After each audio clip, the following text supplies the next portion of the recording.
ये तो पहले भी बहुत गठबंधन बने हैं, कितने दिन चले हैं ये भी इतिहास आप लोगों के सामने है। गठबंधन पहले भी बने, आज पहली बार गठबंधन नहीं बना, पहले भी बने हैं। कितने दिन गठबंधन चले हैं।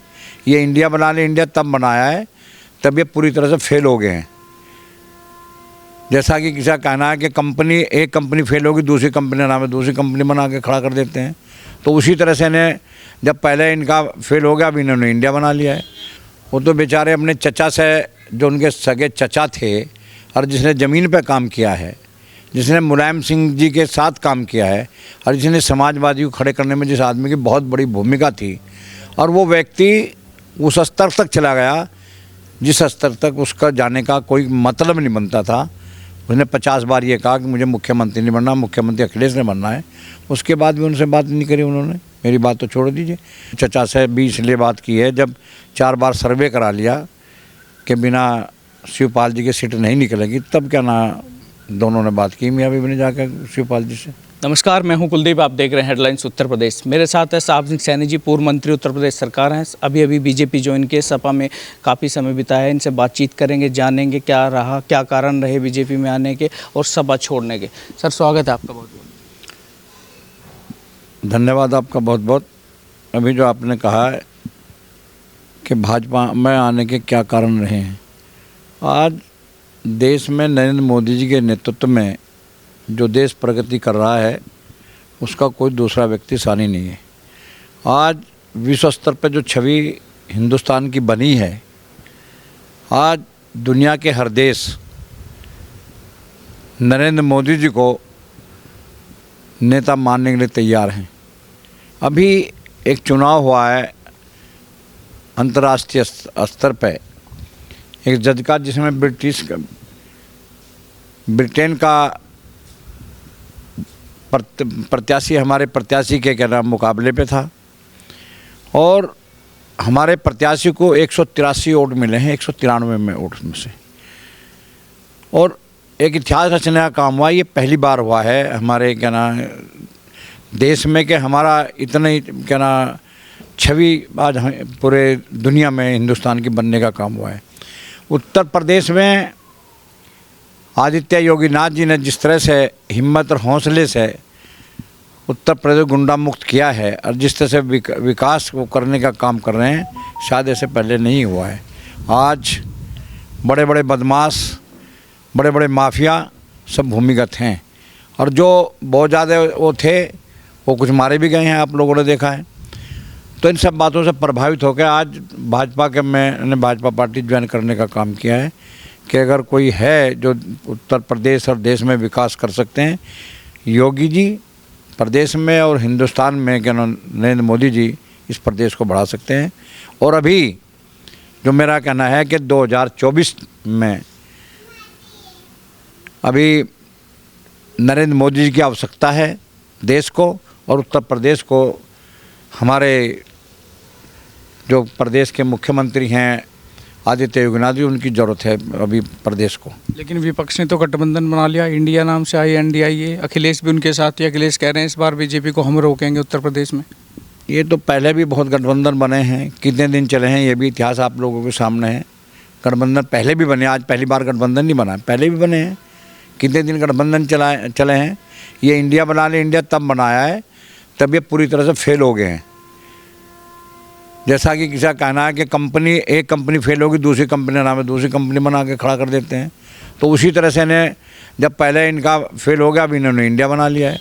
तो किसी इंडिया से कुछ काम होने वाला नहीं है। ये जहाँ के थे वहीं के वहीं रहने का इनका काम होगा। और दोबारा फिर 2024 में और उत्तर प्रदेश में क्या ना 2027 में आदित्य योगीनाथ जी मुख्यमंत्री बनेंगे। यहाँ पे 2024 में नरेंद्र मोदी जी प्रधानमंत्री बनने जा रहे हैं। आज हर बच्चे से लगा के बुजुर्ग के ज़बान पर नरेंद्र मोदी के अलावा दूसरा नाम नहीं है। लेकिन अखिलेश जी से क्या नाराज़गी रही? आप उनकी सरकार में MLC बने, मंत्री रहे, कैबिनेट मंत्री बने आप, उसके बाद जो भी चुनाव, चाहे वो 2022 का हो, चाहे वो नगर निकाय का हो, आप कहीं ना कहीं दिखे नहीं। अखिलेश सहारनपुर आए तब भी आप इतने सक्रिय नहीं दिखे। तो नाराज़गी किस चीज़ को लेकर थी? क्या अखिलेश ने फ़ोन नहीं किया कि साहब सिंह जी कहाँ हो, आप 22 का चुनाव लड़वाइए, आपके ज़िले में खड़े होइए आप? मेरी बात तो छोड़ दीजिए आप साहब सिंह सैनी की। वो तो बेचारे अपने चचा से जो उनके सगे चचा थे और जिसने ज़मीन पे काम किया है, जिसने मुलायम सिंह जी के साथ काम किया है और जिसने समाजवादी को खड़े करने में जिस आदमी की बहुत बड़ी भूमिका थी, और वो व्यक्ति उस स्तर तक चला गया जिस स्तर तक उसका जाने का कोई मतलब नहीं बनता था।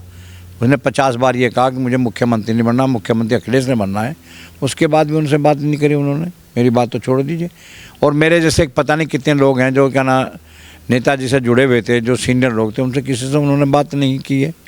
उसी का नतीजा ये है, आपने देखा होगा उत्तर प्रदेश में 75 ज़िले हैं। 75 ज़िलों में एक मेरे साथी ने मुझसे कहा कि क्या ना नेताजी, अगर अखिलेश जी 75 ज़िलों से सिर्फ 2-2 आदमी बुला लेते, 2-2 आदमी बुलाकर बंद कमरे में बात कर लेते, जो पुराने साथी हैं, जो पुराने साथी थे, उनसे बैठ कर एक बंद कमरे में बात कर लेते, तो उत्तर प्रदेश में सरकार बन जाती।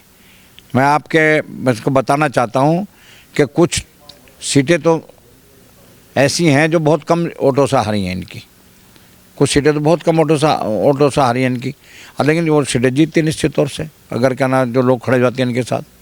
हमारे यहाँ ज़िले में माल्या धर्म सिंह जी चुनाव लड़ रहे थे, गंगों में चुनाव था, शहर की सीट थी, अगर हम लोग खड़े हो जाते जो पुराने साथी तो सीटें नहीं जाती इनकी।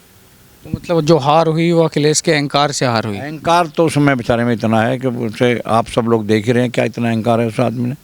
वो ढंग के लोगों से बात करके राज़ी नहीं है, पता नहीं क्या चाहते हैं। अब चचा से भी इसलिए बात की है, जब 4 बार सर्वे करा लिया कि बिना शिवपाल जी की सीट नहीं निकलेगी, तब क्या ना दोनों ने बात की मियाँ बीबी ने जाकर शिवपाल जी से।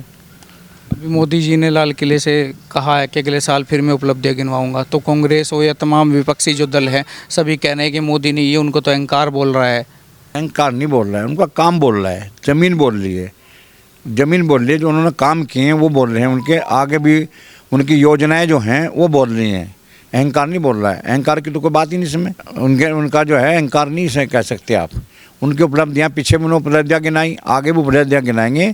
ये तो ज़मीन आज जो है ना, आज भी ज़मीन कह रही है हिंदुस्तान की कि आने वाले कल में नरेंद्र मोदी जी देश के प्रधानमंत्री बनेंगे। इसे अहंकार की बात नहीं कह सकते आप। तो साहब सिंह सैनी जी ने किन चीज़ों से प्रभावित हुए हैं? क्या आप भी टिकट चाहते हैं, चुनाव लड़ना चाहते हैं कि हम बस खाली देश सेवा के लिए हम बीजेपी की ज्वाइन किए? मैं तो एक साधारण कार्यकर्ता के रूप में आया हूँ, मेरी कोई शर्त नहीं, बिना किसी शर्त के रूप में कहना भाजपा ज्वाइन किए, कार्यकर्ता के रूप में ज्वाइन किए।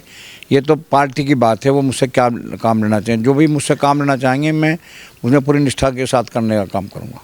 तो ये थे साहब सिंह सैनी जी, पूर्व मंत्री जी ने बड़ी बेबाकी से अपनी बात रखी और बताया कि अखिलेश जी अहंकार थे, उनके अहंकार के कारण ही प्रदेश में सरकार कभी नहीं है। उन्होंने खुद अपने चाचा जी से भी बात नहीं की, यही कारण है कि उनकी जो दशा आज जो हो रही है राजनीतिक दलों की, इसका मुख्य कारण यही है। तो आप भी जुड़े हेडलाइंस उत्तर प्रदेश के साथ, मैं कुलदीप सिंह, सहारनपुर।